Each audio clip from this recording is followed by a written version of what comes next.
Hey, what's up, YouTube? It's Art again. Hey, I've been wanting to make a video where I could compare output and power transformers on a basic circuit, if you will. So in front of you, I have it's a 2203. Started out as a 2203 clone, and then I got modded to an Aldridge mod. I think it's the Mark Cameron, but I don't think it's 100% complete. So this amp has been sitting around my garage for some time now, and I got a hold of a bunch of circuit boards, and I just put this together right here. So I'm going to use this circuit board to build a 2203 on this amp, and the output transformer that's on here, it's a Hammond. We'll go over part numbers in a second. And I have a made in USA power transformer. So I have I'm going to go over the specs in a second, but yeah, so I'm going to convert this amp into a 2203 using this circuit board with mustard capacitors and some iskras and some fire resistors. Okay, so I'm not gonna mess around too much with like redoing the heater winding because there's not a problem there. Everything else is fine. I'm gonna remove this like modification that's here, resonance. So I'm gonna build a stock 2203 using the transformers that are on here already, and then make a video audio clip, if you will, using these transformers, and then replacing the transformers with the mystery transformers. I'm not going to say what they are because I think people are a little biased when transformers are used. So I'm going to install some mystery transformers, and you guys get to pick which of the two comparisons sound better. Alright, cool. So I'm going to flip the amp around, and so we can go over the transformer and some specs. And when I install the new transformers for the second audio clip, I might go over the specs of the transformers, or maybe not. It depends who says or what people say which sound better, or it just depends. Okay, so I'll come back to talk about the transformers that are on here right now. Okay, cool. Alright guys, I'm back on I guess part 2 of this 2203 build. This output transformer I bought like when I built this amp like 10 years ago. It's a made in USA. I got it from Antique Electronics. The part number on it is a it's not on there anymore. It's a PT 00100 or something to that effect, and it worked pretty good. I can't complain about it as far as what it did. When I was using it as a 2203, it sounded pretty good. I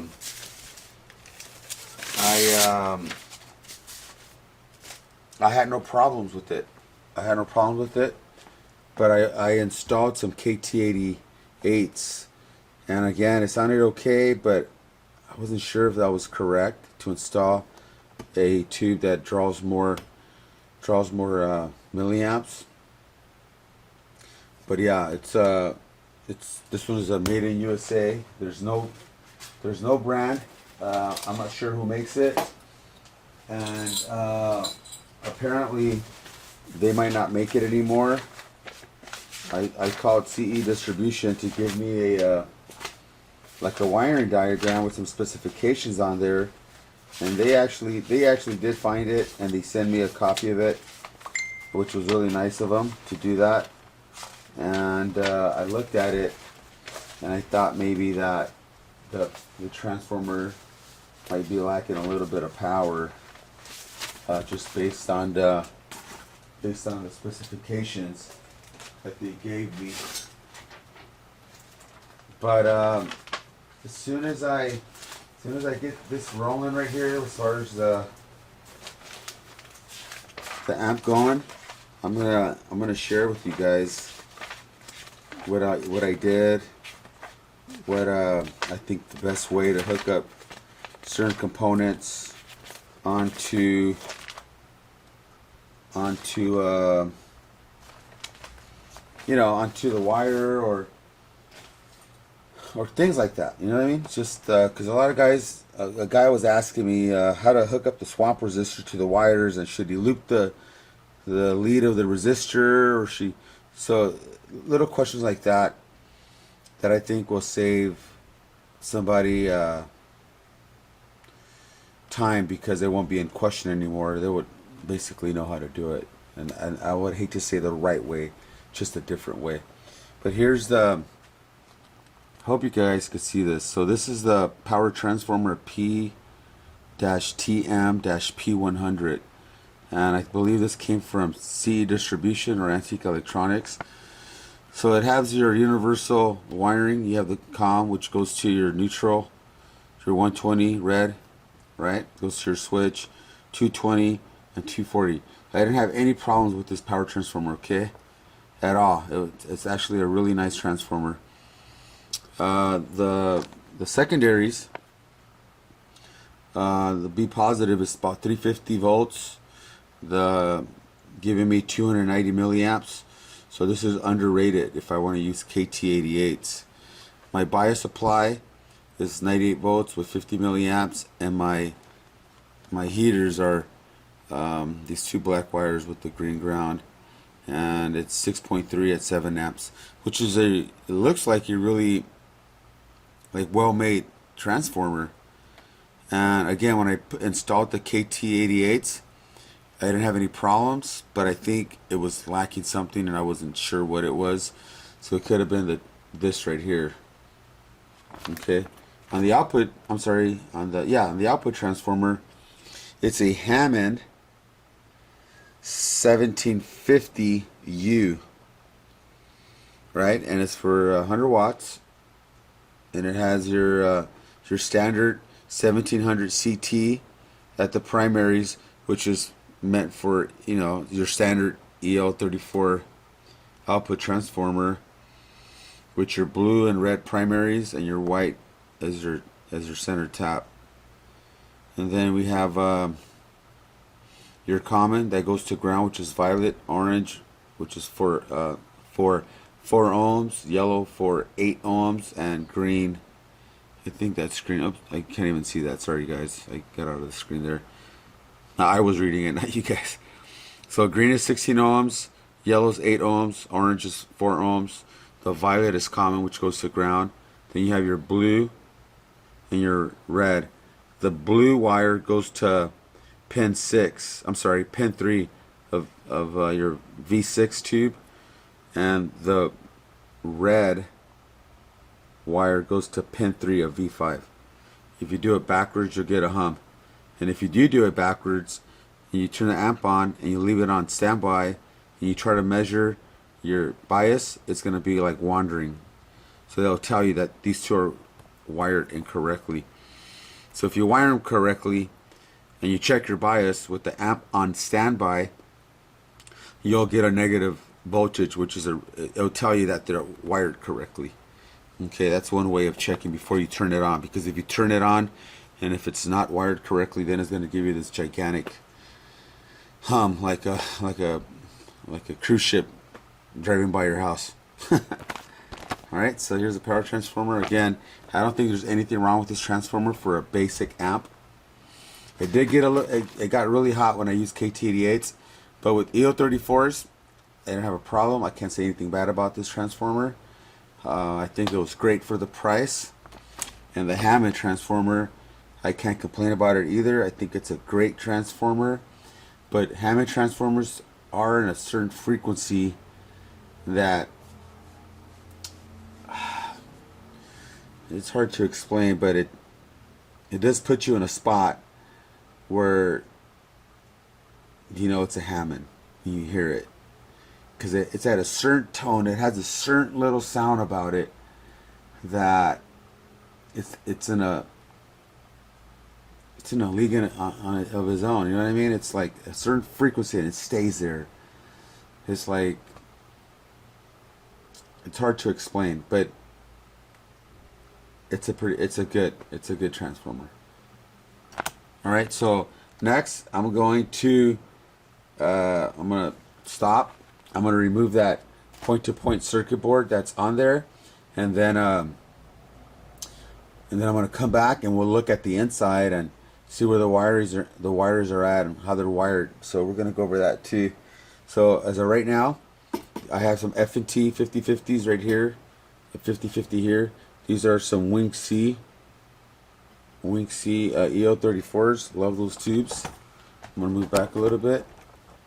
Here's my my Hammond, right? I said it was a Hammond. Let's zoom in a little bit.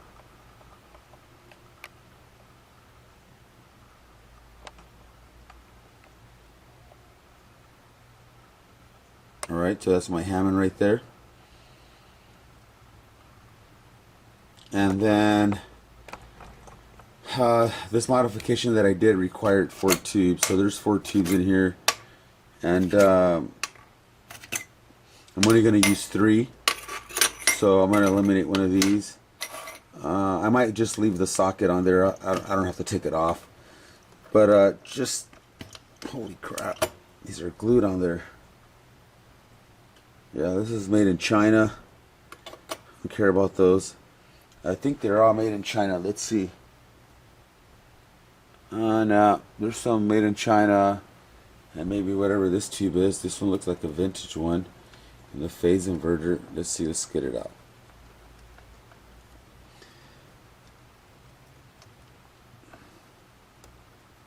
Holy smoke! They're like glued on.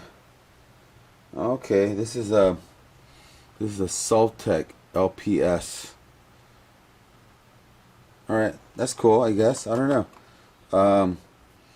So on this choke here, it's another. I think the same company that made my power transformer, the Made in USA, makes this choke, and this choke is supposed to be meant for a 2203.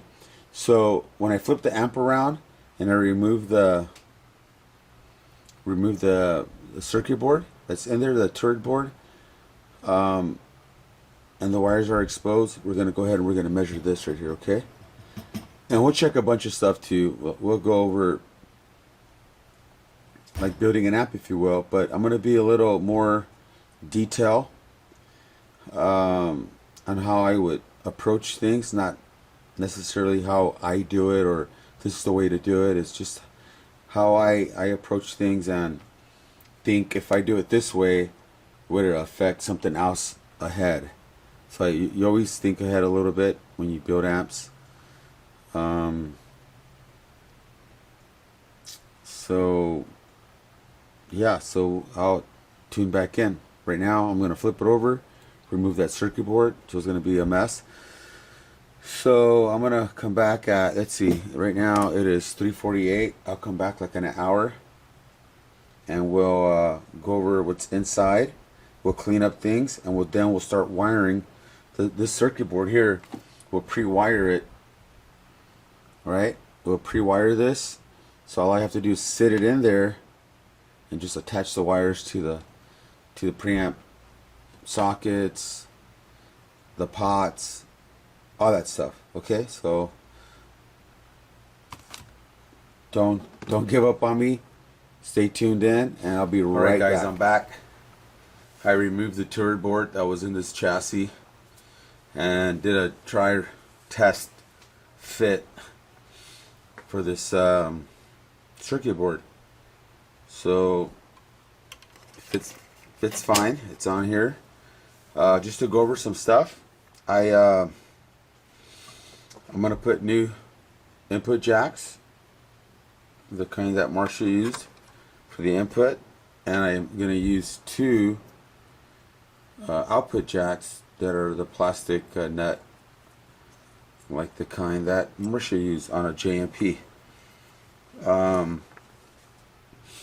Well, so far everything looks okay. I'm gonna have to run a bunch of wires back and forth. But just to go over a little bit on what's going on with this amplifier, I'm gonna do a little bit of moving around so we could get a better view, if you will. So I'm gonna go ahead and move this camera. Let's see if I can get a better shot. Okay. So we all know that there's wires that are coming from here going to the preamp sockets, and that's not a secret at all. Then we have wires here going to the jacks. But let's go over the transformers. So I'm going to move this camera a little bit to my right, and I hope this comes out. I'm going to move it just a little bit further down, right there. Okay, so we have a wire right here. That's the bias for the power transformer.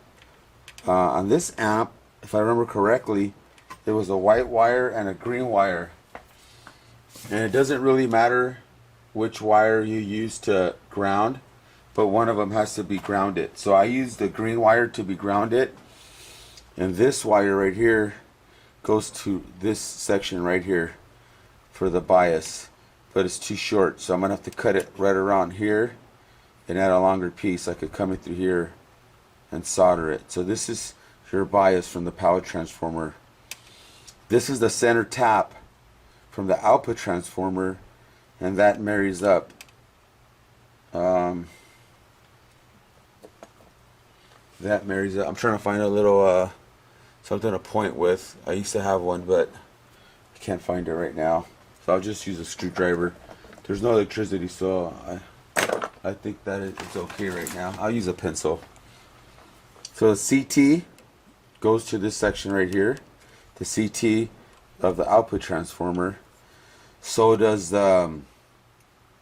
you have one section of the choke go here, and then a wire that goes all the way up to the fuse to the HT, which is right here. I'm not sure if you could see it, but I'll move the camera in a second. So you have three wires coming here. So you have the center tap of the primary side of the output transformer.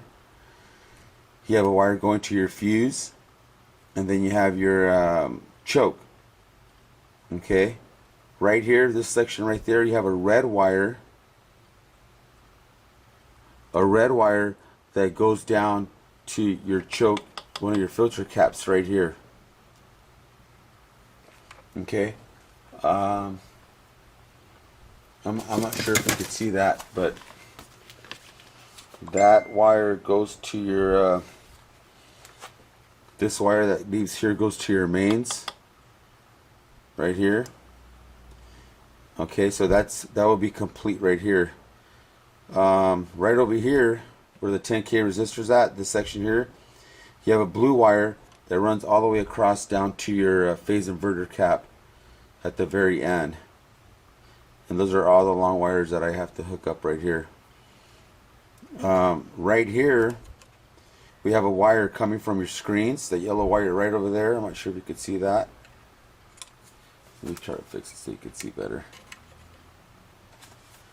So there's a wire that I cut that leaves here, comes underneath and hooks up right here. Then you also have the other half of your choke that goes here, and then right here on the filter cap on your screens, you have a yellow wire that runs this way and hooks up right here.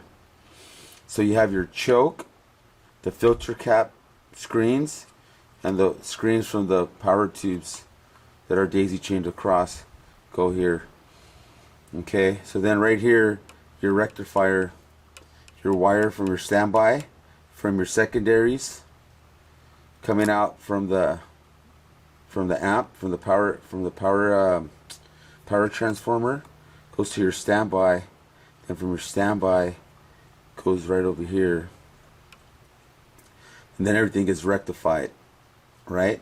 Goes into DC, and that's when it leaves, and it comes this way, comes this way, comes this way from your to the CT of the power transformer right here. Okay, yeah, other than that, it's not that difficult. It's after building a few of these, you kind of get the hang of it, if you will.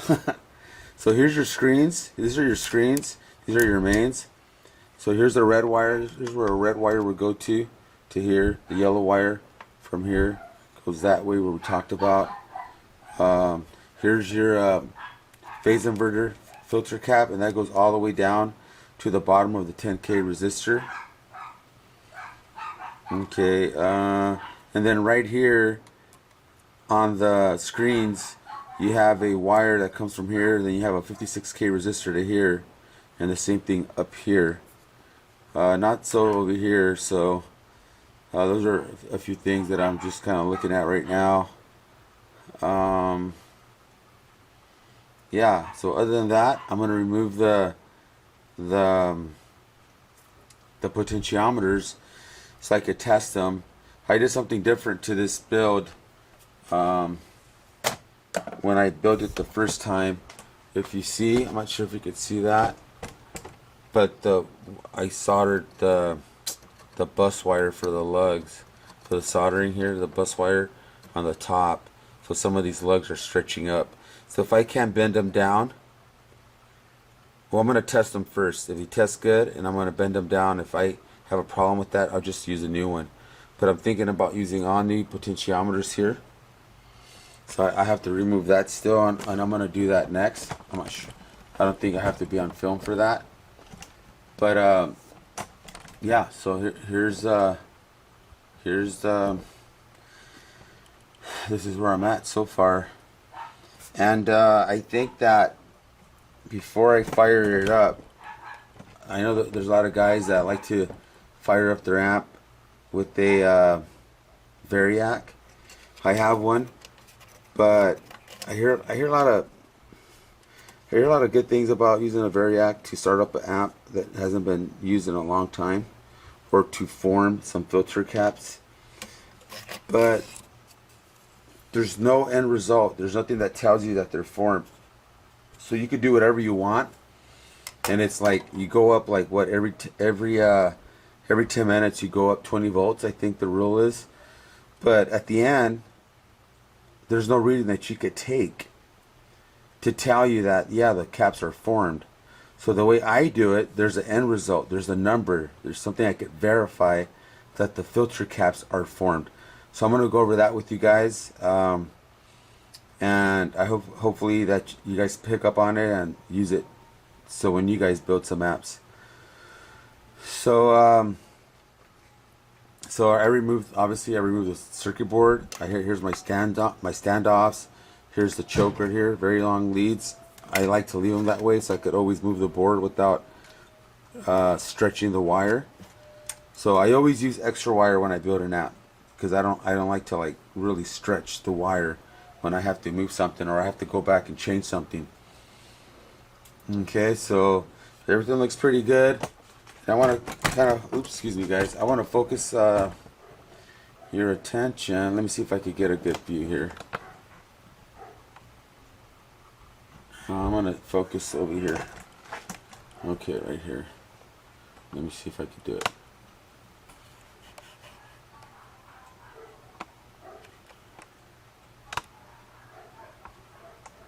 And that's good enough.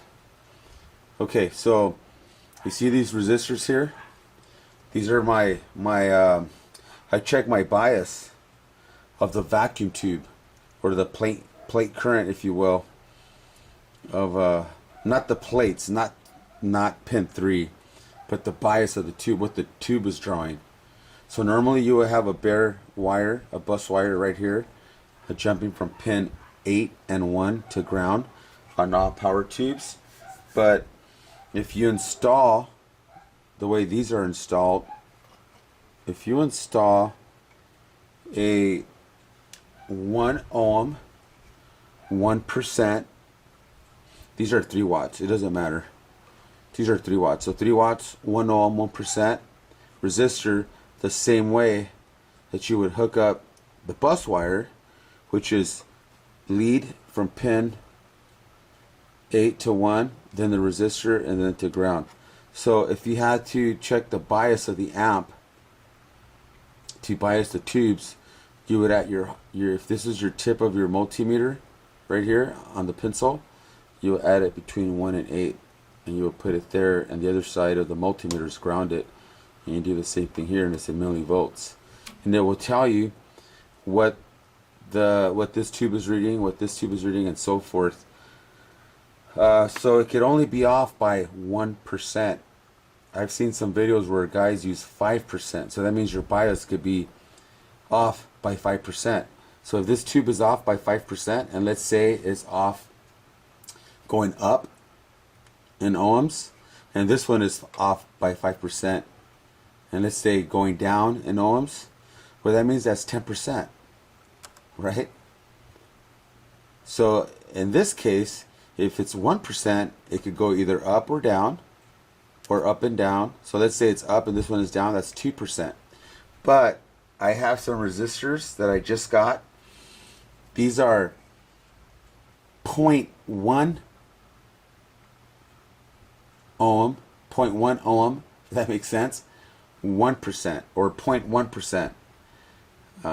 Something like that. It's like, I believe it's 0.1, 1%. So that's almost 1 for 1 right there. So I'm not going to remove these because these are very expensive. I'm not going to remove these to try those other resistors. I'll do it on a future build, and they're and I believe they're metal film. But yeah, we'll see how that turns out. But when I get this amp finished, we're gonna go over biasing too using these resistors.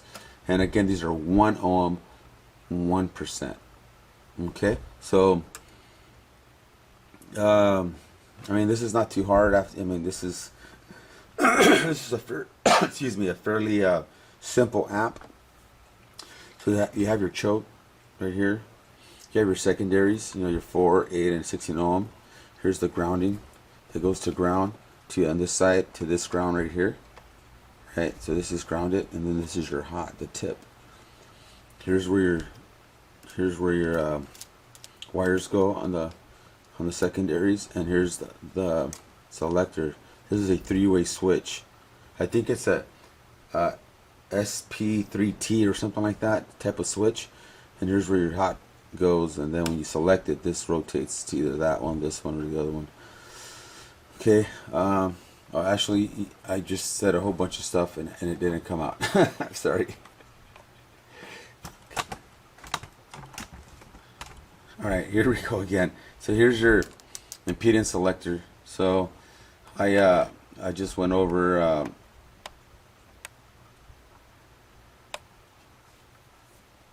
how the switch works, so I apologize.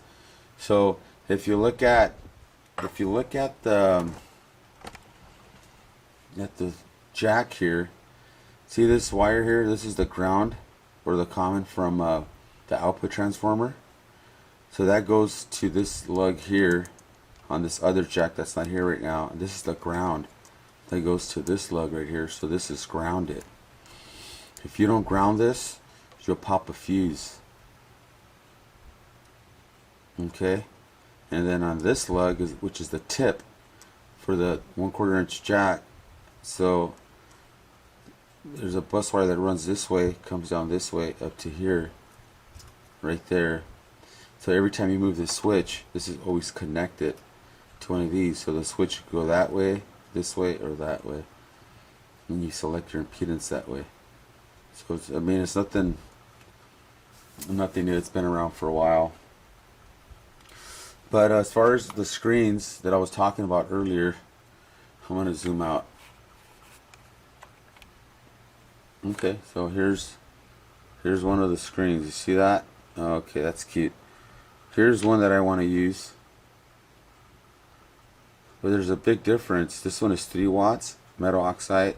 This is 1 watt carbon film, and it's made by I believe it's pronounced Piher, Piher, from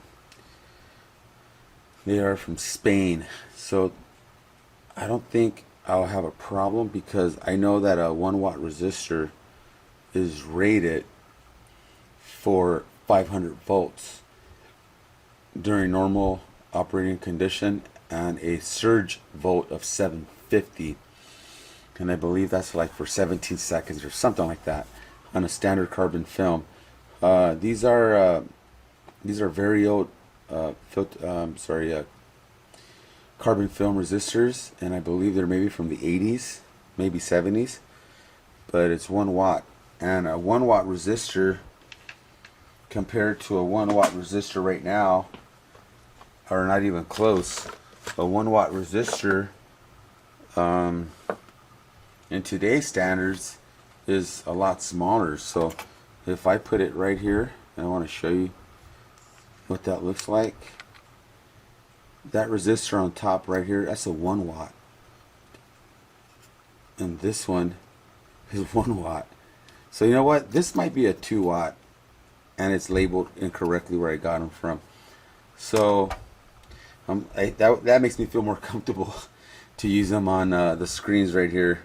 Plus they're gonna look a lot cooler, if you will. So anyways, hey, thank you for sticking around. I know I talk a lot. There's a lot of mumbling as well. I apologize. I have a problem falling asleep at night, and I have a CPAP machine, and that thing doesn't work. But sometimes I catch myself repeating myself or mumbling, so I apologize. And for you guys that understand, thank you. And I'll come back. Obviously, I'll come back with new pots. This hooked up. How about if I come back and I have everything hooked up?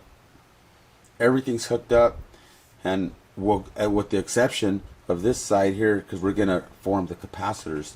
So when I come back, everything should be hooked up, ready to go, with the exception of my screen filters. Those I cannot connect the 56K resistor to ground on both ends because it won't allow me to form the caps. And then there's a wire that runs here, this red wire we talked about earlier, that goes to the mains here. Well, that one has to be hooked up with the 100K resistor there to the wire. I don't want to do it here. I could do it at the wire, because then I would have to flip it over and do just I don't want to do that. Just too much work. I'll do it over here.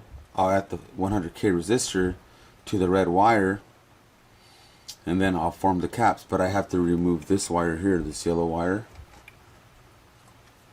and I'll give you the name for it. Sorry guys. That would be the CT. I remove the CT of the power transformer, and I'll let that float. I'll cover any bare wire that's visible, and then I could form the caps. And these caps haven't been turned on in a long time, and I think I momentarily took the amp off of standby one time. But if you guys want to hear what this amp used to sound like, I have, I believe, 3 videos on my YouTube page, on my channel, that says Aldridge Mod Test 1, Test 2, and Test 3. So there's 3 videos on there, and you guys could get an idea what this amp sound like when I was using it with that turret board. And now we're gonna make it a stock 2203 JMP style from the 70s. Yeah, I can't wait. And then after that, we're gonna play it, test it, and then we're gonna do a transformer change and hear the mystery transformer, see what those sound like, and you guys are gonna decide which sound better. So it'll be very cool. I'm gonna try to contact a few guys that I know, good friends of mine that play guitar way better than I do, so we could play at least 3 type of genre type music, some metal, some rock, and maybe some grease rock or something. I forget what they call it, where the guys are still slicking their hair and using some old hot rodded cars, kind of straight cat style, if you will. So yeah, awesome. Stay tuned, guys. Thank you for being patient. I'll come back. Hey, what's up, YouTube? All right, I'm back. I installed the circuit board to this chassis that used to be a 2203. I know you heard that already, but everything's wired. If you see, the preamp section is already wired and all the controls are wired. I used some new pots, some old pots that were still on there that were still good. So I added a new brake cap, that CD 470 with the 470 K fire resistor on there. A lot of new pots and new wires. I didn't use any of the old wire, by the way, so it looks pretty good, I think. I didn't come up with any problems to talk about. Here's the power section. Remember we talked about forming the caps and not using a variac because you can't really get a reading that tells you that the capacitors are formed.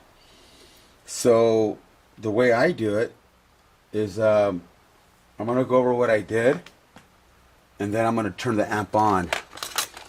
So as of right now, we do have power right here. The AC is connected, so you can still get shocked, especially if you touch this wire right, the 27K resistor on the board. So, or even here, you can get shocked here too. So don't touch. We're going to avoid that area. So if you could see, I'm going to see if I could focus into there. Let me see. I'll move this a little bit. Sorry for the moving around. So if you could see that I disconnected the 56K from here. This filter cap is grounded, but I removed the wire to the 56K. And then the same thing with this one, with this 56K. The wire's in the air. It's not connected to here. And then your CT of the secondaries is not connected, and it's just kind of free floating right here. Now on the red wire that leaves here, the red wire that leaves here, it comes over here to this capacitor and it's hooked up down here. But in order to form the capacitors, you have to break that connection, and the connection is right here. Here's the red wire. Here's the red wire, right? It's hooked up to a 100K resistor, which is right here, right there, and then it's hooked up to here. So it's in between the mains and the rectifier diodes, okay? So the only way this will work is if you remove all the tubes, because the tubes draw current. So we want no current draw. So we have no preamp tubes and no power tubes. And again, the CT of the secondary is not connected. I disconnected the 56K, and I disconnected both of them. I put a 100K resistor between the rectifier and the main filter cap, the mains, if you will. So my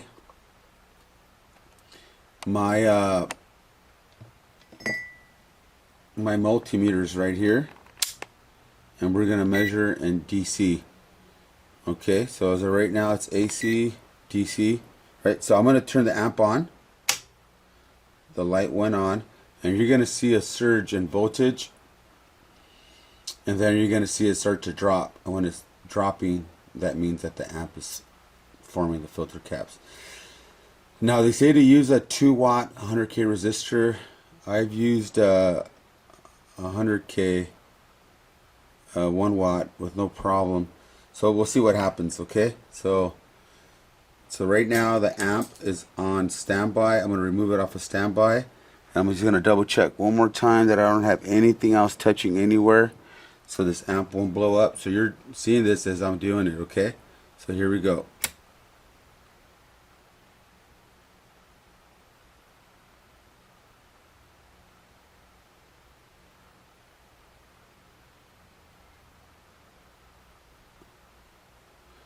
So the caps are forming. Okay. So see how fast they're dropping?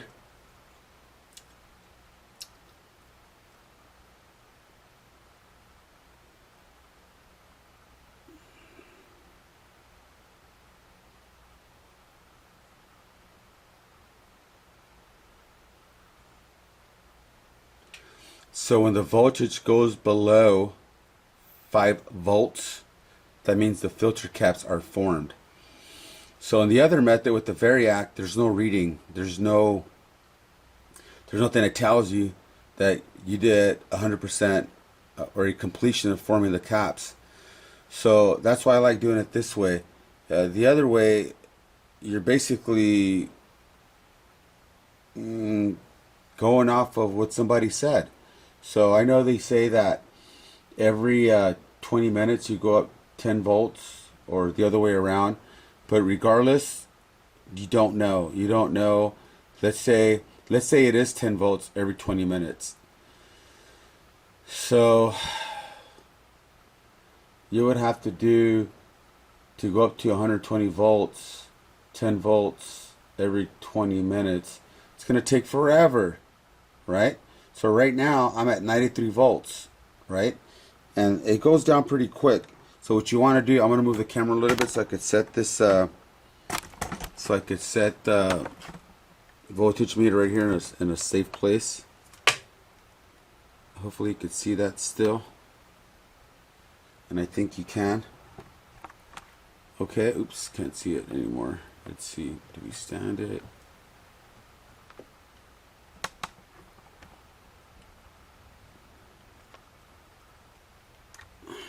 Has a magnet here. I want to be careful with the AC current coming in. Well, it has a kickstand. Let me put the kickstand on there.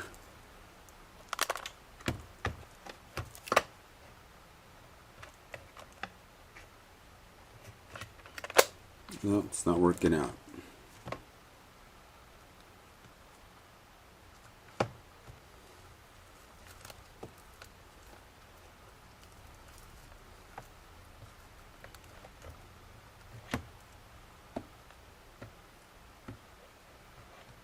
Alright, I guess I have to hold it. Okay, so it's going down, it's dropping down, right? So what we have to do is we have to wait. We have to wait until it drops under 5 volts. And it could go all the way down to 0 volts. So that's our goal. So I'm going to go ahead and focus my attention somewhere else. Okay, so I'm going to leave this alone and we'll come back. So it's at 57 volts. We'll leave that alone for a while. It's not going anywhere. Okay, so if we come over here, most of the components that I soldered here on the board, these are radial capacitors, and one of these gave me a problem. So this one right here,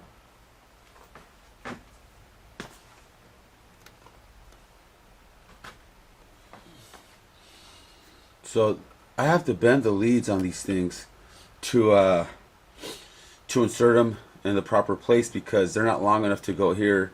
And there's like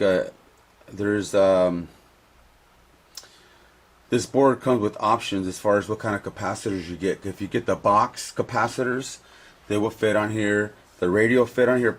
They fit on here nicely, but they don't fit on this section. They fit on this section here. There's a little section here. So they'll go right here. And I didn't like them in that spot. So I had to bend the leads and make them in a way. So they come like this. They come like this. I don't know if that's... Let me zoom out because it's way too close. Okay, so they come like this, right? And I have to bend them. I have to bend them to fit in that location. And I did, but you have to be very careful when you do that because these capacitors are very sensitive and they're very old. And I had an example here of what happened to one of those capacitors, but now I can't find it. Now I can't find it because I have a mess here. And it's here somewhere though. Pretty sure it is. Found it. Okay, so look. So here, this is what I did. And I cut the bottom already too, so they look shorter. But when I bend it, look what happened here. See, that broke off and that was on there. And I didn't notice it until I did an inspection of the board. So I think the best way that I've learned when you bend leads is you have to, if you're not going to secure the bottom, you have to hold it really hard the way I'm doing it, or you grab something like this and you hold it there, and that's the only part that bends, that little point right there. You guys seeing that little point? So then you bend everything else. So if I were to use one of these, here's the untouched, unmolested capacitor, if you will. Okay, do you see that? So that's where I could bend right there, and there's going to be no stress right here. It's all going to be right at that point where it touches right there. Sorry, I wish I had 3 hands. Alright, so that's how you have to do it in order to avoid damaging these capacitors. They're very sensitive. And this is what I used on the board. Stand by. Let me... this is what I'm using right here. Can you see that? Alright, you can focus. So these are the 0.022 UF 630 volts. So that's that. So all these capacitors are radial capacitors, and again, I had to bend all the leads to each one of them, right? So again, some of the capacitors that I have are Oxio, and that's for a different amp that I'm going to use. They're short leads, so I could use them on circuit boards, but because I have a whole bunch of these, I thought maybe I should start using those. And this is a 0.68K 100 volt capacitor right here. It's a Philips. This is a 0.12 UF 630 volts. I don't think it matters if I have an additional 200 microfarads. So, well, it's not really 200, but it's so this is a 0.12 as opposed to a 0.10. Okay. So these resistors here, these 10Ks, I can't remember who makes them, and they're not Fire. They're a company that starts with a B. I can't remember the name. I can't even pronounce it, I think. So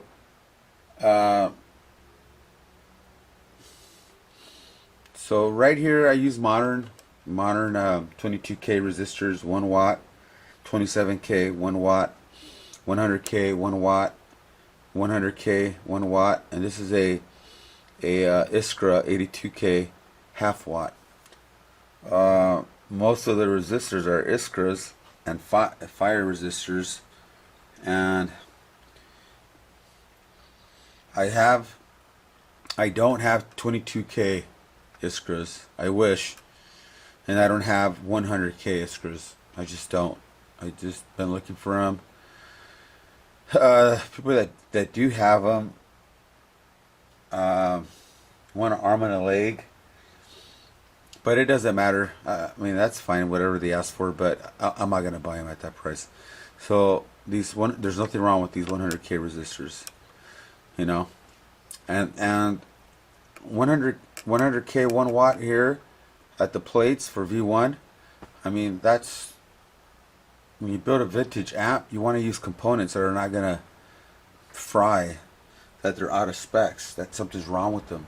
So I think it's a good idea to use a modern resistors, especially here 100K, I'm sorry, 1 watt resistor, especially here at the bias. Right here, this part gets hammered here, so one watt is perfect there. I could get away with half watt here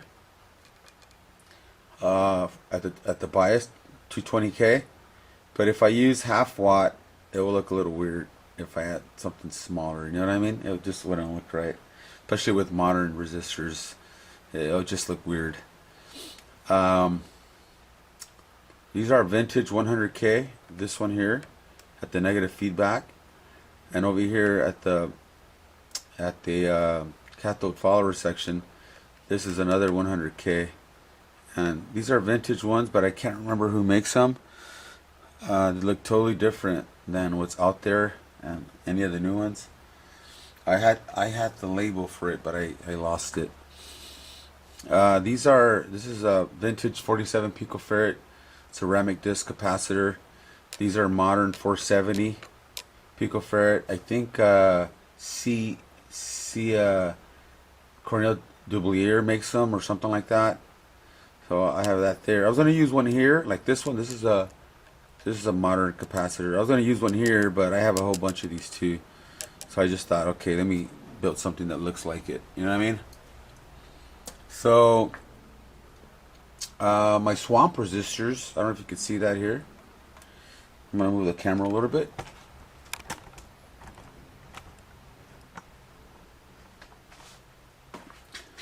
My swamp resistors are modern. They're modern resistors are 1 watt. Here's where the board joins the bias section. So I remember earlier I was talking about if my primaries to the power tubes, pin 3, if I hook them up backwards, you'll hear a really loud hum. And let's say before you turn it on, you want to make sure if you wired the tubes, the wires, you installed them correctly on both pins here on lug 3 of these 2 power tube sockets, right? So in order to find out if they're hooked up correctly without turning the amp on and hearing all that noise, you could measure here. You could measure here and here. I mean, if you measure one, you'll know that and you get bias, negative bias numbers, that means that you're hooked up correctly. You don't have to measure both. One of them is already telling you, right? Or you could go back to your swamp resistors and just measure here, right? Measure here or here. But if you're getting this numbers, you'll get numbers too, but you'll get numbers that are drifting. That means you're not hooked up. You're not getting a negative bias. So when you turn it on, it will make this loud hum. Just loud. Just really loud and horrible sounding. So that's one way. So what I do again is I measure here real quick, and if I get negative voltage, I mean I'm getting voltage, but a fixed type of voltage where, like, let's say I measure and it goes 37, minus 37, minus 37, I'm good. But if I measure here and I get like 467 and just numbers are drifting really crazy, that means I'm not hooked up correctly. So what else?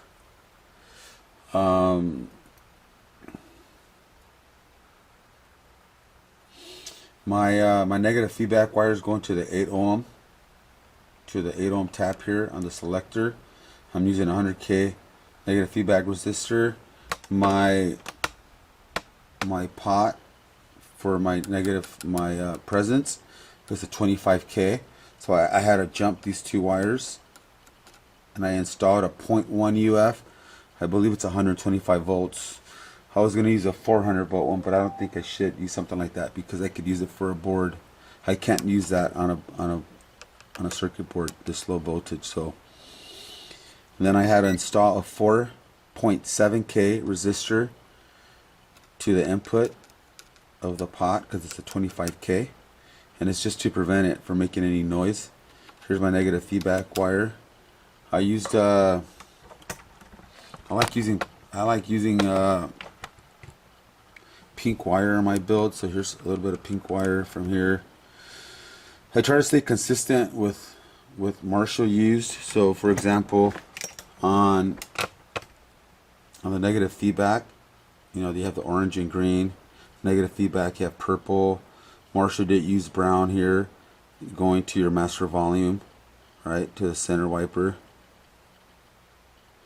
And then obviously red, and then you have the pink and purple here going to your tone stack. Then all your grounds are black, and then your inputs, this is jumper here to here, the white for the master volume, right? And so I try to use as much as wires that I could that are consistent with Marshall. Same thing here, everything's hooked up like it should. And then I haven't wired this part here. I know you guys picked up on it already. This right here to here, this is for your master volume here. So I got to install a wire here. That's going to be white. I did use some shielded cable here going to pin 2. And then on the jack on the bottom, I do have shielded cable, and it's right here. See that right there? And here's the 68K resistor going to pin 7. So let's check up on how the voltage is doing on forming the caps. And hopefully it went off because I walked away from it. DC 17. So the rumor is the faster they form, the better the quality of the filter capacitors are. So if they're good capacitors, they're going to form really quickly. If they're really bad capacitors, or if they've been you know, in an amp for a long time and the amp was put away for a long time, then it's going to take a while to form. So if the amp has good capacitors and has been put away for a long time, it's going to take a while. If the capacitors are good and you're forming the capacitors, they're going to form right away. If the capacitors are bad, and even if they're brand new, it's going to take a long time for them to form. So if you put bad capacitors in an amp and you put the amp away for a long time, they might not even form. Okay, I hope that just made sense. Okay, so we're still waiting. We're still waiting. The amp is at 16 volts, which is pretty good. I am not gonna wait. It could take 4 hours, guys. It could take 4 hours, or it could take I've heard a guy doing it for 48 hours. I've done capacitors where it only took 20 minutes. Okay, so this video is already like 15 minutes long, or maybe 20 minutes, and we're at 16 volts, 15 volts, 16. So what I'm going to do is I'm going to go inside the house, I'm going to take a shower, and I'm going to come back and do an update. Alright, so stick around. We'll come back because I don't want to keep the camera going for no reason. Alright, so again, I like to do it this way because I have a reading and it tells me if the capacitors are formed. The Variac way doesn't tell me. All you did was bring up the voltage slowly, and that's all you did. But you're saying that it forms caps, right? But how do I know that? I mean, how can I prove it? How do I know the caps are formed? Right? You can't prove it. How do you know? Right? So we have proof. Here's the way to do it, where you have proof, and you know you did a good job, right? So, hey, I'll come back, hang around. I'm sorry, stick around, stick around, and I'll be right back. Hey guys, I'm back. It is 6:48, and it's been like, I don't know, like maybe 3 hours, maybe 4 hours later, and the filter capacitors are at 4.7, so they're under 5 volts. So, you know what? It's kind of late to finish up the amp, so I'm gonna let it continue to filter down to possibly 0 or for 1 more hour. But the objective was done. The goal was done, if you will. What we wanted to do was to form the caps and bring the voltage down below 5%. Or I'm sorry, not 5%, 5 volts. And we did. It's 4.6, right? 4.5, okay. So we met our objective. So after this video, after this clip, I'm gonna go ahead and off camera, I'm gonna put the screen resistors back on there, the bleeder resistors, the 56K. I'm gonna hook up the CT of the secondary side back to the filter cap and remove that 100K resistor and add the wire that goes or is coming from the rectifier diodes to one of the mains, one of the filter caps on the mains. So after that, this amp will be completely ready for the tubes and to bias. So I removed the tubes in the same order that they were on the amp. So I'm going to put them back on the same way. But I did notice that one of my bear claws that holds the tube was broken. So I'm not sure if I'm able to do that right now. And it's this one right here. You guys can't see it, but it's V5 that's broken. So I would have to change those screws real quick, and I'll do that later. But I'm gonna put the tubes back on, and then I'm gonna test the tubes that were on here, and maybe put some. If I don't find anything good, I'll that are on here already on the amp, I'll get my stash of tubes and put them on here. I think I have some RFTs, and I believe in the 80s or late 70s they use RFTs on these amps.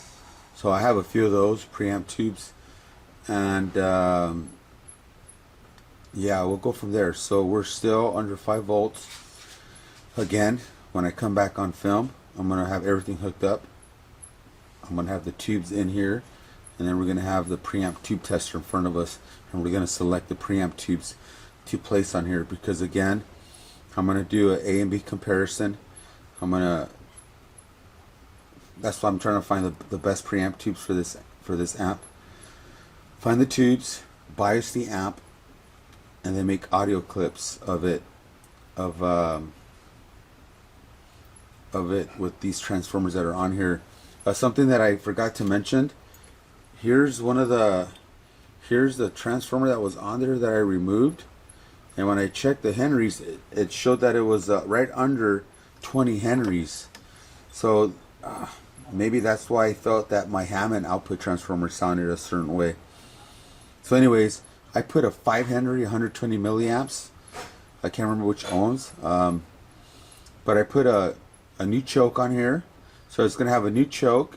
It's going to have the same output transformer and power transformer. And I think I could still compare, A and B, because we never tried out this choke that I took out. So I'm just going to put this to the side. And I just thought I should let you guys know that I'm actually using a choke that reads 5 Henrys. Okay, which I believe that this amp 2204 has 5 Henrys and a 2203. Oh, and one other thing I wanted to mention. I've been noticing a few videos on YouTube where guys pronounce, like, let's say a super lead, a 1959 circuit, a 1959 circuit. So when I hear it, you know, when I heard it the first time, I wasn't sure what they were talking about. But then I said, oh, they're saying 1959, but they're saying 1959, and the same thing with the 2203. I heard a guy call it. He called it a 2203 or a 2204. Just for the record, it's pronounced 2204, 2203, and a 1959, a 1986, 1974. Okay, it's not 1959, 2203. That's not how it's pronounced. And on your cathode resistor on this app, the 10K, it's called a cathode resistor, not a code clipper. I've heard a guy called it a code clipper, and I had no idea what he was talking about until I said, oh, he's talking about the 10K resistor, which is a cathode resistor. It's 10K, so it's considered cold, so it clips at a code setting. That's why there's not that much gain, but it's called a cathode resistor, not the code clipper. And I've been hearing a bunch of new terminology that I don't think anyone would understand, but a person that follows that person on YouTube.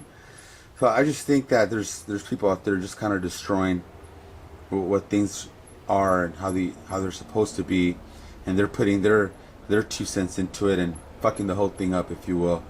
I mean, like your screen resistors. I mean, I just can't wait to hear another name for that. But anyways, so you have cathode resistors, cathode capacitors. You have coupling caps.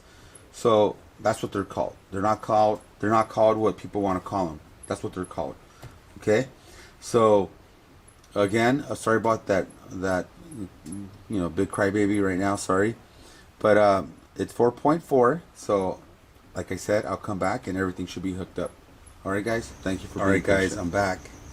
So I'm still forming the capacitors, and I am at. Let me see. That's AC. My bad. I am at 2.9 volts, and it is approximately, I believe it's like 9 o'clock already, and I started at around 2 o'clock, so it's like 7 hours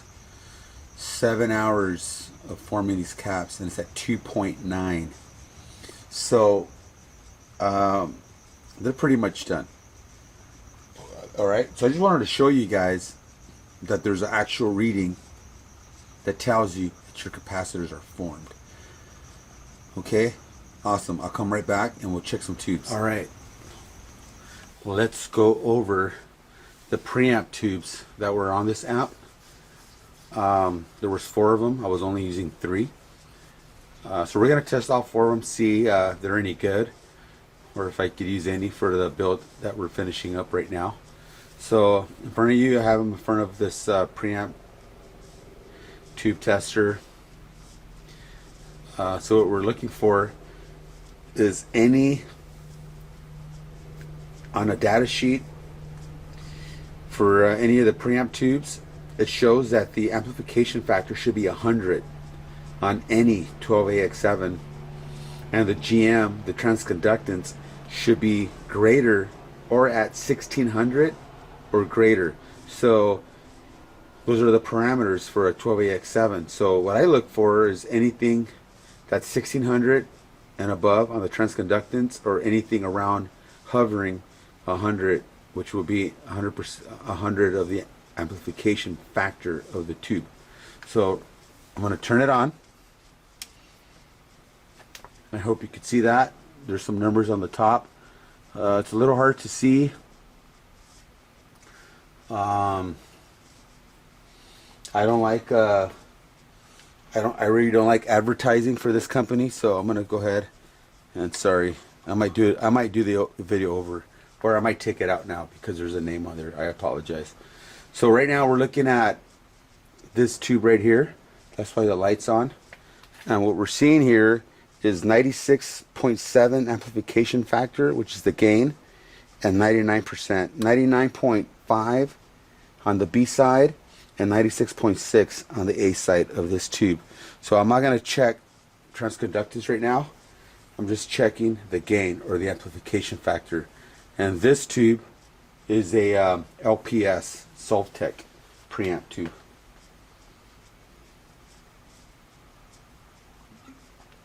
I'm going to share a big secret with you guys. Do you guys know the Moeller 12AX7 reissue from Electro Harmonics? Well, those Moeller 12AX7s are actually 12AX7 LPSs. What they do is they get their best 12AX7 LPS tubes and they use them to market them and label them as Moellers. Sounds terrible, doesn't it? But that's the truth. That's what they do. Okay, let's go to tube number 2. And this is a JJ 12AX7. So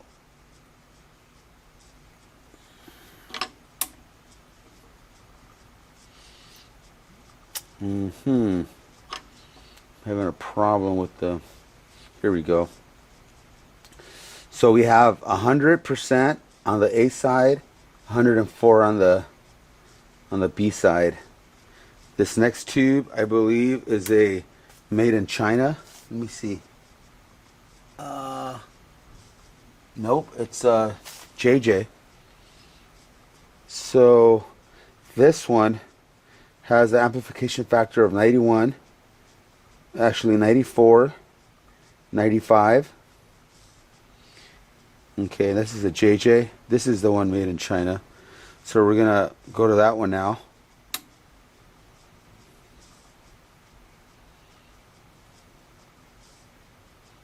Well, 0. Huh, I wonder why. Let's see. I wonder if it's bad. Let me see. I'll go back to this. Put it back on here. Sometimes the pens are really dirty and it won't make contact, believe it or not. That's why you got to clean your pens on your sockets.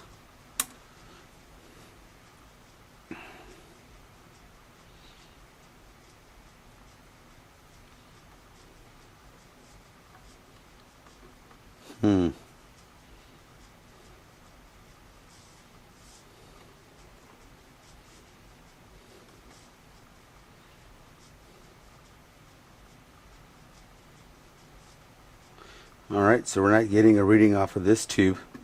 So let's go back to tube number 1 and go to transconductance. So tube number 1 was 96, 99, right? So let's go to transconductance, see what it's doing now.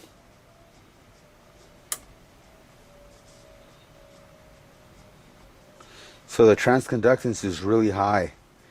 So it's 21, 97 here, and 23, 18 here. So that's really high. Okay, let's go to this other tube here. So we have 19, 26, and 19, 38. So this is like perfect. This is matched really well right here. So I might use this as my phase inverter. Number 3, really high transconductance. It's over 1600. So we have 2130 on the A side and 2068 on the B side. Let's check this too. That doesn't work. So we are getting a transconductance on here. 2079 and 2080. But let's see what's the gain. Let's see what the gain is, because it wasn't showing me a gain earlier.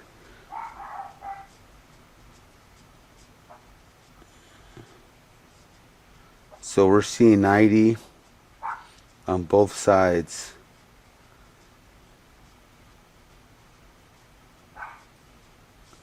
Okay, so I have a phase inverter tube right here. Let's see what this one's going to do for me. So this will be number 3, 95, 94. This one was 96, 99, 96, 99. So I could use this as my V1 because the transconductance is pretty high too. Let's see. Oh, it's going down. Wonder if there's a short on this tube.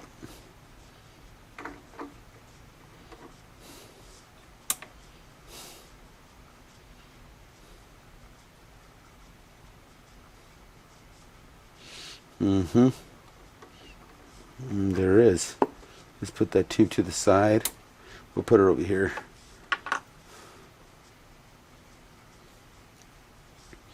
'94, '95.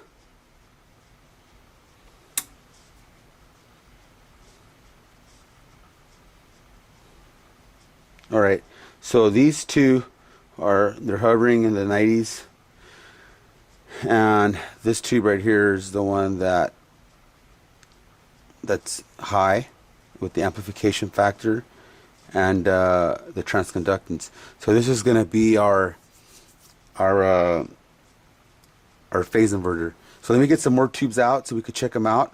I'm going to turn this off, remove these tubes, and we'll find some that I have in my stash that I've been wanting to use. But this will make a great phase inverter. So I'm going to pause and bring some tubes out. All right, guys, I'm back. I have a, what is this? A Raytheon tube that I'm going to put over here. We're going to test this one out real quick. And I'm only looking for two because I'm pretty sure that V3 is not that important as far as who makes it. It's just a phase inverter tube, right? So I'm going to test 4 of tubes. I have a Phillips right here. Let's see. It might be a Phillips. I'm not sure.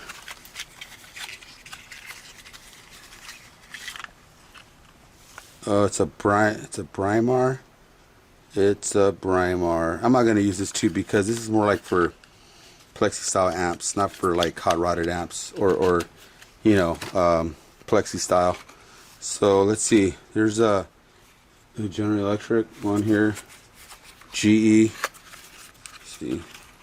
Some of these were branded Mollards. This is a GE, long plate, brand new. Okay. That goes right here. And here's a mystery one. I don't know what this is. Okay.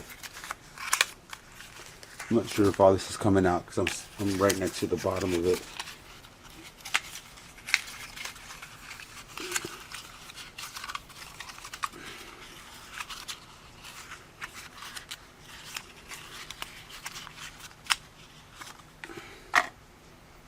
This is a let's see, black plate Raytheon. I'm not sure if it's a 12AX7 or not. We'll find out because it could be a 12AU7 because it's a long plate and it's black. I can't see it. I don't see 12AX7 anywhere or any marking. But if it's not, this thing will not read correctly. And here's a RFT that I was talking about earlier that we're using these type of amps. Oh, this is sealed. This is, oh, there we go. Let's see. Is it an RFT? Yep, it is. The silver mica, the mica spacer there shows that it is a RFT. So let's put this bad boy in here and let's see what happens, okay?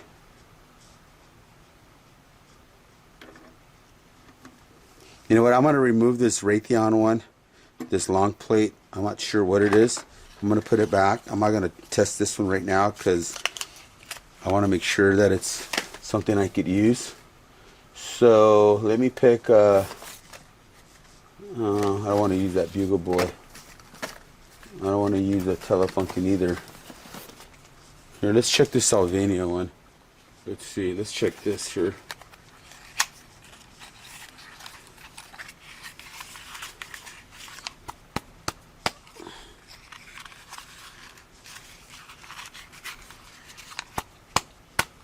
Come on. There we go. All right. Here's a Sylvania.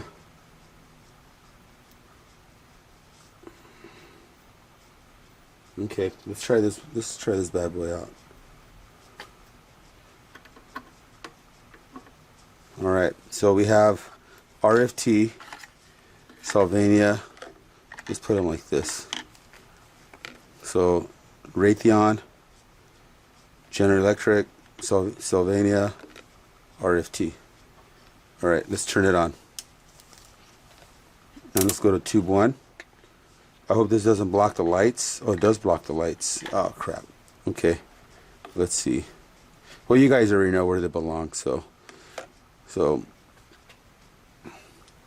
that's that tube right there. Let's see what we're getting.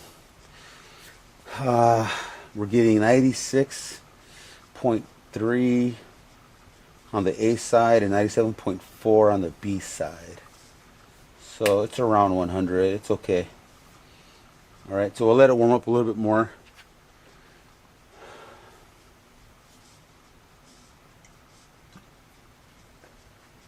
So I'm looking for 2 tubes.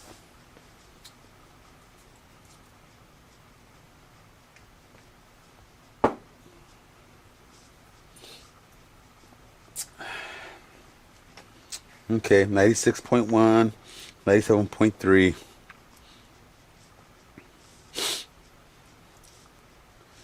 All right, let's go to number 2, which is GE, right? The GE reads 93.5 on the A side and 103.2 on the B side. Uh-oh, they're going down. So let me see. I think I gotta clean the socket pins there. So 92.4 on the A side and 102.1 on this side, and the lights are lit up on both sides. So you see that? Okay. Okay, that's the GE. Now we're gonna check this Sylvania.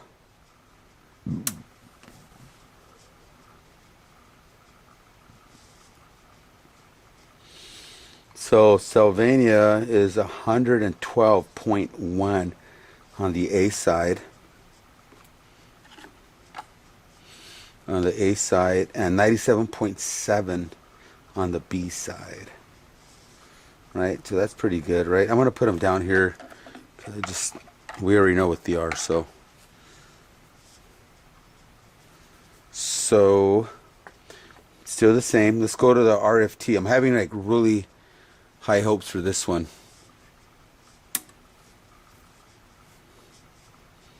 Well, look at that. Well, let me see. Yeah, broke my heart. 97.1, and it's a new tube. 97.0 on the A side and 80.6. Huh. Maybe yeah, you know what? The pins are dirty. Let me see. Come on, buddy. Come on.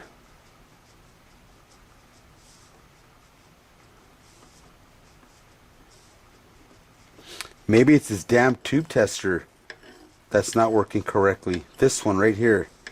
That one. Who knows? Could be, right? Who knows?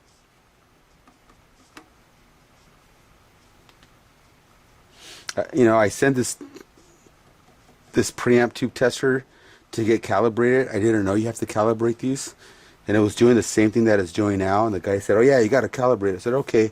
I told him this socket is giving me a problem, so he charged me $250 to replace the sockets that I could have done. He didn't tell me he was replacing the sockets, but he did apparently, and he calibrated it.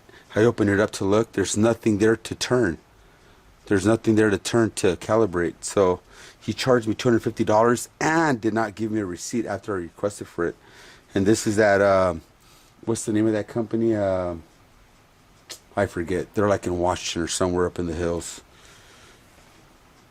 So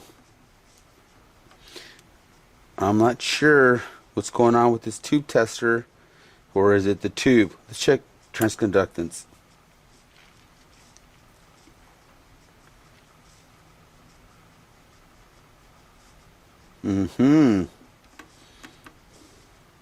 Okay, let's go to tube 3. See what's going on there. 2,000, 300, 2,000. So this is really high on this Sylvania.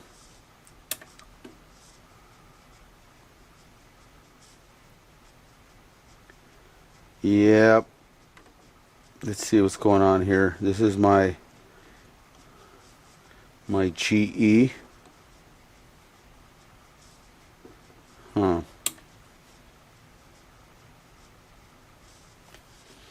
So we're not getting pretty good readings here after all. I'm not sure what's going on. So this is, let's see real quick here. Back to tube number 4. So it's going back down. It went up and then it went back down.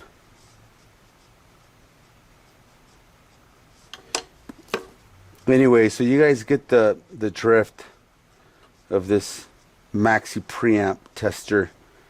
It's paid $1,000 for it, and I don't use it that often. I use it rarely, and I already sent it in, and now it's not reading my tubes.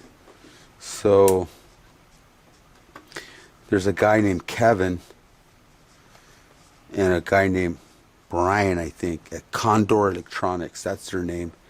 Condor Electronics make this maxi preamp tube tester, digital tube tester. But look, even this one is showing that it's bad now, right? Let's see this one. Oh, this one's good now, right? Look at that. Now it's telling me that it's good. So it could be one of these tubes or one of these sockets affecting all of them, right? But I just got it back. I got it back, and I've only used it a few times, and it's giving me the same problem. So look, now it's going to 0. So is it the? I don't think it's the tubes whatsoever, because if we look at this tube right here, this RFT, it's brand new. Brand new tube, and it's not working correctly. Okay, so I'll take a look at this maxi pre tomorrow. This is your Sylvania. This is a brand new tube as well. So and then this is a Raytheon. I'm pretty sure this is a new tube as well. Alright, looks brand new. I'm not sure where they make these after, because Raytheon did not make tubes. They did not make tubes. They bought them, and I think I heard these were from Thailand or somewhere in that area where they were getting their tubes. So let's look at this Sylvania one. Okay, so if you look at this Sylvania one, the lettering doesn't look like it's been heat stressed at all. So it looks like a brand new tube.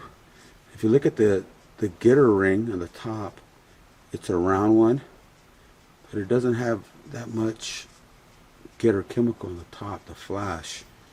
See, and there's a guy on the internet that says that if there's gray down here that it's old, which is not true.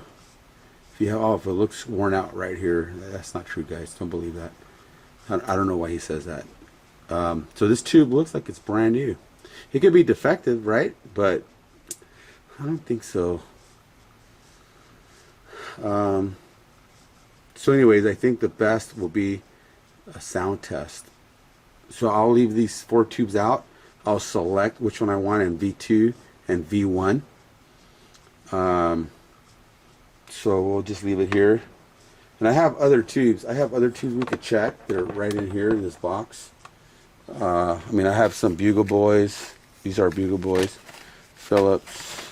More Sylvanias. Here's some Mullards. Some of these. More of those. Right. Some mystery ones. Delco. This is actually a preamp tube, guys. Check this out. Delco is a GM company. So what tube is this? Let's figure it out. What is it?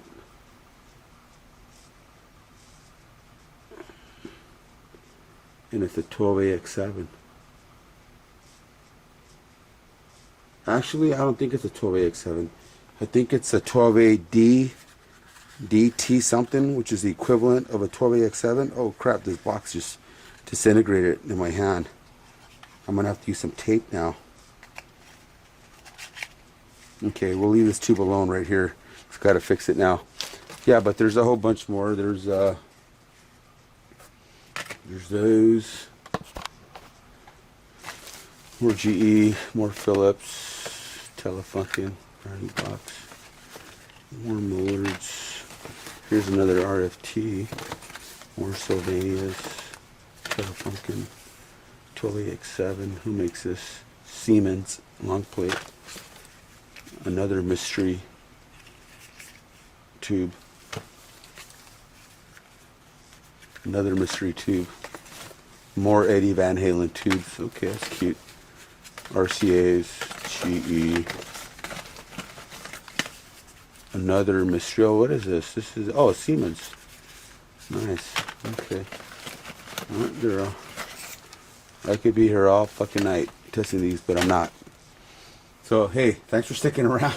I know I drifted here a little bit. I went out on a fucking tantrum like I normally do after I have a few beers. So yeah. So the amp is already the filter caps are formed. I'm going to turn the amp off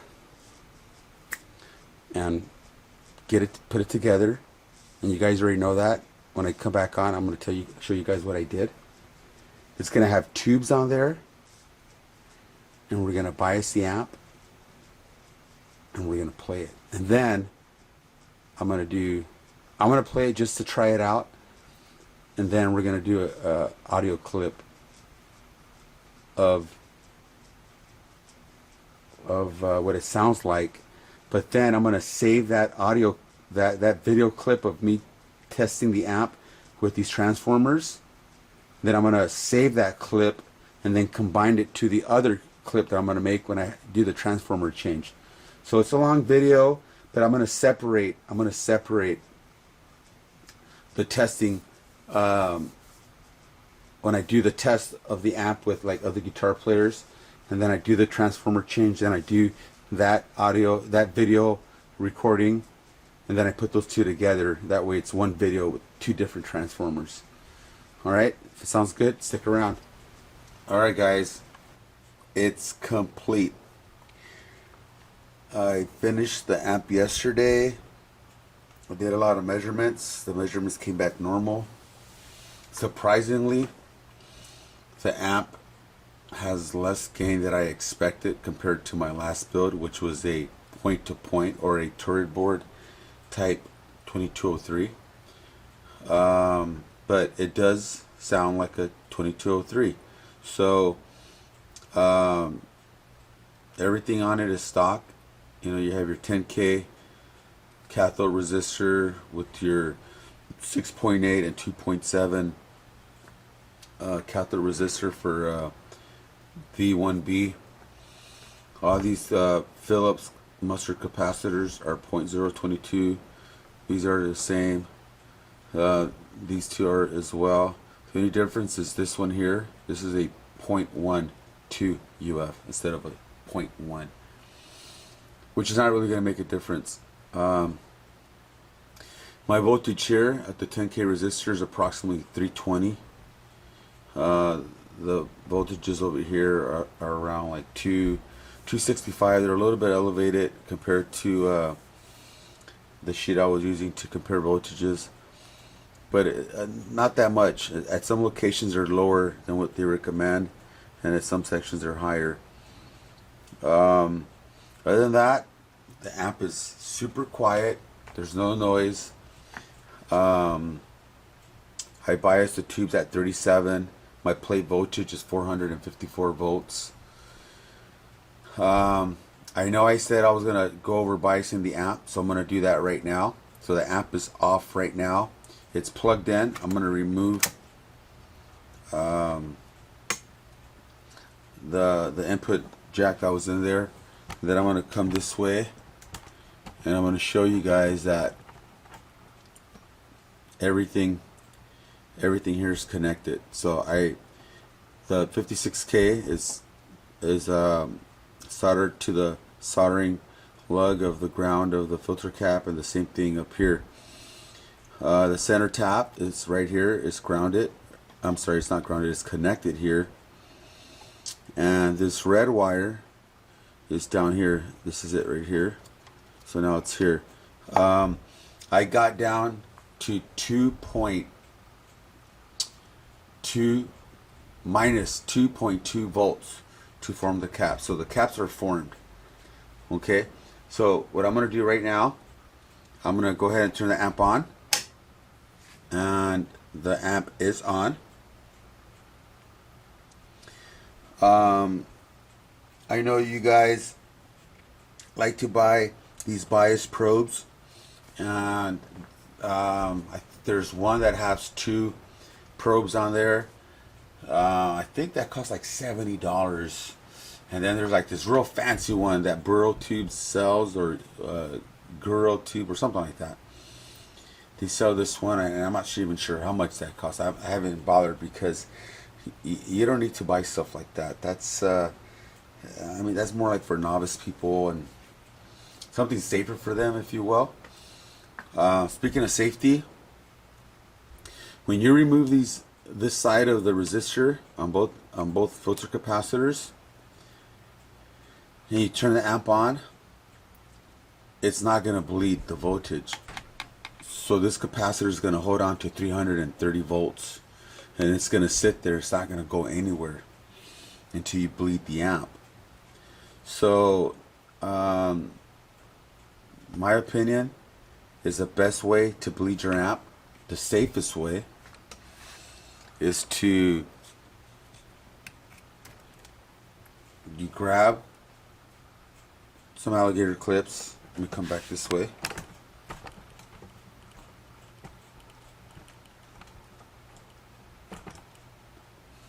You put one of them, you ground one side, which I'm doing right here. That's grounded. And you go up to one of your 100K resistors, like this one, and then you just ground it right there. That's it. The resistor is going to be your resistor that's going to shunt the voltage, and then it's going to discharge everything. You have to put it on this side as if you were putting it here on pin 1 of V1, but that's kind of sketchy because you might touch ground there. So you want to do it here, and then it's going to bleed out. So your amp is going to bleed out. Have a multimeter hooked up so you could see how fast your voltages are being discharged. But that's the safest way. You can get a giant pop if you do it on this side, which is the wrong way. My amp is on, so nothing's going to happen. So it's on standby, excuse me. So that's just a disclaimer. That's really bad if you don't do that, and I forgot to mention that.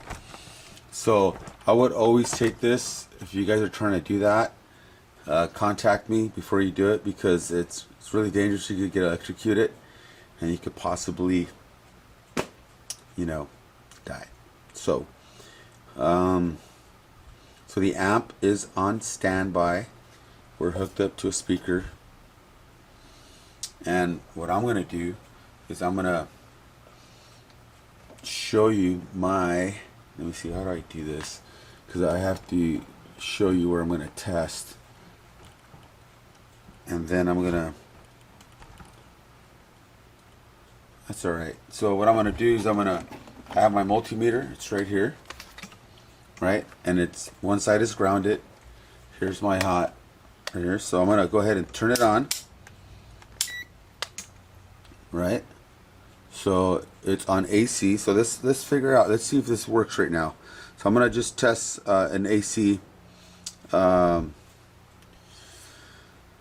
It's hard because I'm right-handed. Let me see. I'm going to test one of the heaters on V3, which is a preamp tube. Right? So that's 4 and 5, and then if we do 9, 2.9, right?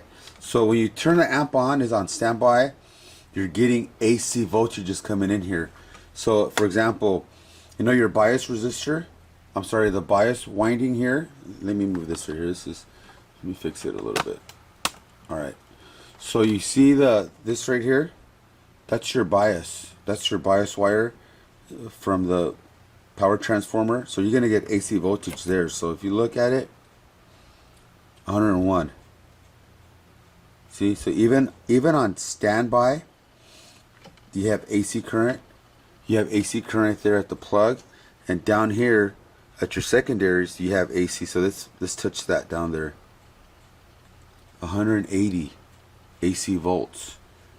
Right? Remember we talked about it comes in through the bottom, comes up here, comes this way, and it gets rectified to DC. So right now, there's no DC voltage right here. Right? There's nothing.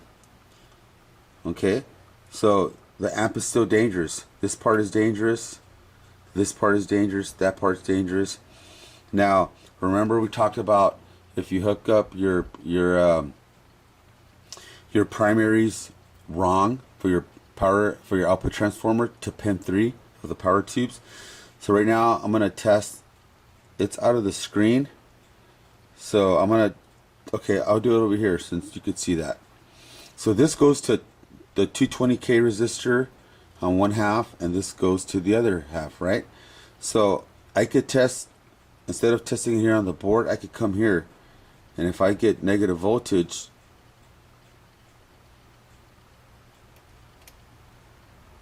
oh, I'm sorry, that's DC. Yeah, so we're in DC current right there, guys, because it's millivolts. So I'm getting minus 45. Minus 45.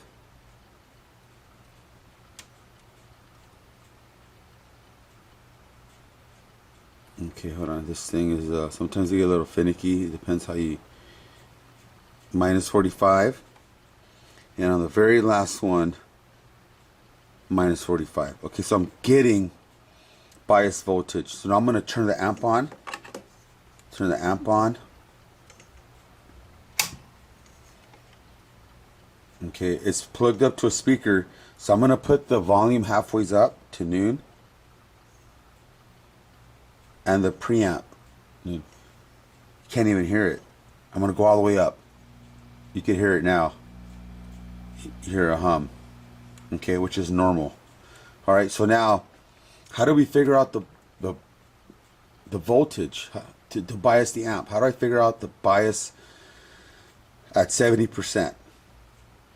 Okay, so this is what we're going to do. Holding my multimeter, I'm going to go to one of the plates, and I'm going to get the plate voltage first. So I'm going to come over here, and I am going to get a voltage reading of 460. 460, right?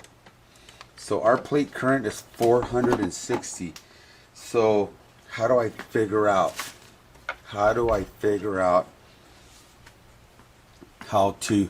bias my amp with that voltage? So what you do is that, because I'm using EL34s and the max watt dissipation is 25 watts, we know that the tubes are rated for. So if I want to figure out in millivolts what the max is for the tube, so let's go to, so we know it's 25, right? 25 divided by 460 equals, so if I want to bias the amp at 100%, which is to get 100% out of the tubes, I would bias it at 0.54. But I don't want to bias it at 100%. I want to bias it at 70%. So what's 70 of 54, of 0.54. So what I do is I do 0.54 times 70%, 37. 37.8, guys. So that's how you figure that out. You don't need anything else. You don't need a chart. You don't need anything else. Okay, you don't need to buy an expensive machine, put a program on your computer or your phone, none of that. Okay, so now those bias meters cost like $100, $70, $50. And remember earlier on the video I showed you there's some resistors here. These are 3 watt. They're Dale resistors. I think they're metal oxide or wire wound. Yeah, they're wire wound. They are 1 ohm, 1%. Okay, so we want to bias the amp at 37. Okay, these tubes are not biased that great, like matched, if you will. So I'm going to test the bias point right here for the tube. And it says that this tube is 32.7. This tube right here, I'm going to try to keep the multimeter on the screen. This tube right here, it's hard to, I wish I had 3 hands, is 35.5. Okay. I'm trying not to get electrocuted here, guys. Okay. This tube is 39. 38, 39, right? And this tube is 25. So I'm going to show you guys what I do to justify these uneven tubes, okay? So 25, 39, 35, and 32. Okay, so let's go back to this one. It's 39. So I'm going to change this lead, this connection, because I want to show you that I'm going to bring the bias down to 37 of the 39, because that's my highest. That's my highest tube right there, my highest bias tube. So the tube is biased the highest. I'm having a hard time saying that. Okay, so what I'm going to do is I'm going to put this, I have this little clip here that I can leave it there. So I'm going to leave it there, and it's 39, and I want to leave it so you could see it. And this is not going to hurt anything, but it will get in the way of me trying to do a good job. So let's see. I'm going to, okay, you could see that, but you can't see that much of the board where I'm going to bias at. So let me see. See, and I want to do it there, so that's going to be kind of in the way. So I'm going to do it this way. So give me 1 second.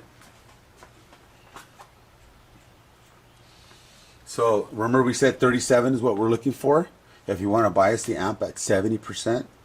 So I'm going to turn this trim pot so I could get 37.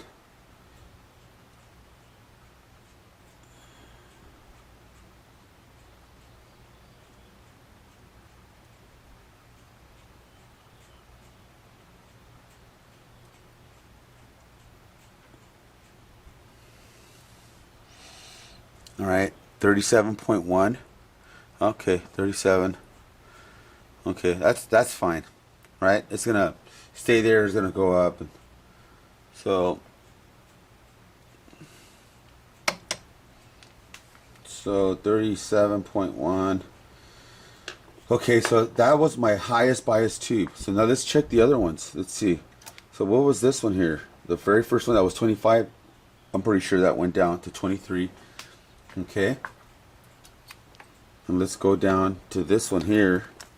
This one is 33.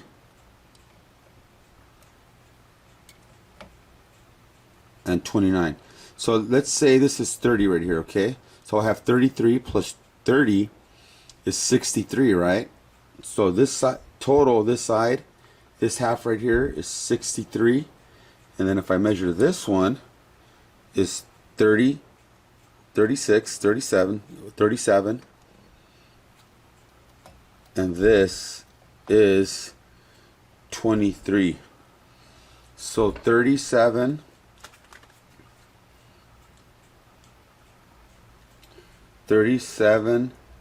plus 23 is 60.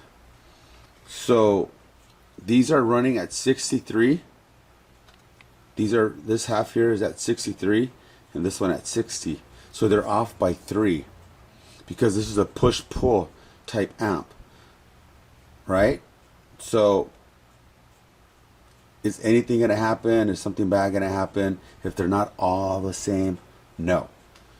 So you're measuring halves. It's the same thing as when you bias a DSL. You're measuring the half.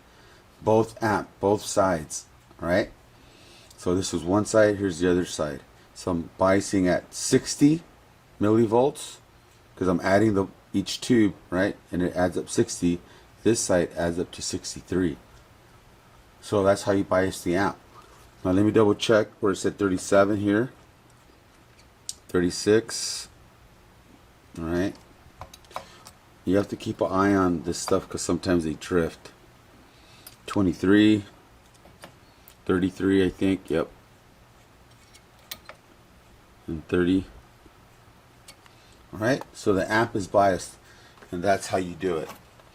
So I know I said I was going to make a video clip, a tone test, if you will. That's coming on the next video. I'm going to do a video. I'm going to record like a bunch of clips, how it's set up right now, and then I'm going to record a bunch of clips with the transformer change. It's not going to be on this video because it'll be too long. So I'm just going to, it's plugged in. I have a copy of a custom Black Beauty Gibson Les Paul, and it has burst buckers pros. I think that's what they are. So they're like 8K on top and bottom. So right now I'm going to turn the preamp to noon, and I'm going to put the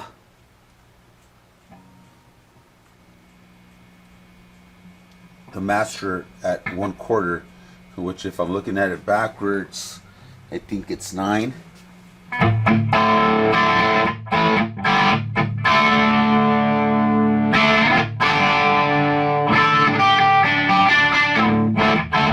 me fix that.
I'm going to turn it all the way.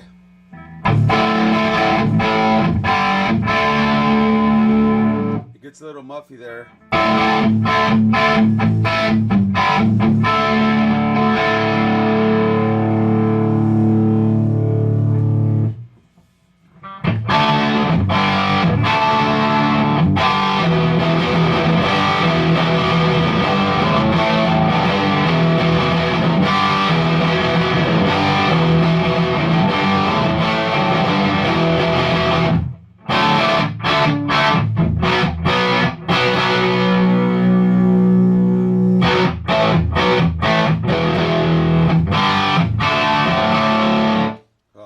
think I'm tuned to an E. So, anyways, it sounds like a JCM.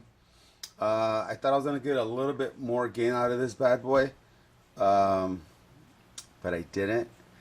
I tested all the tubes that go on here, and I put the tube with the higher amplification, which is gain, on V1, and the tube that matched each side closest at V3, and another pretty high gained tube in V2. So my 4 power tubes are Wing C's. I've had them here for like maybe in this amp for over 10 years, but they have like maybe 20 hours of play in them. The whole amp has like 20 hours. And after I rebuilt it today, it's just going on 11, I guess. So again, I'm not gonna make a video after this on top of the video that I'm already making for like a sound comparison. That's gonna be a whole separate video with a comparison of the transformer that are on here now, and when I install the new transformers, the mystery ones, then we'll do like, you know, side by side. So thanks for tuning in, guys. I know it's a long video. I hope you guys learned from it. As of right now, I'm gonna go back. I'm gonna go in the house and try to put everything together. And there is a section that I put that has testing of the tubes, but I was having a problem with my preamp tester. I'm not sure why, and I think I might just add that for shits and giggles, and just so we could look at the tester, I guess. All right, thanks for watching.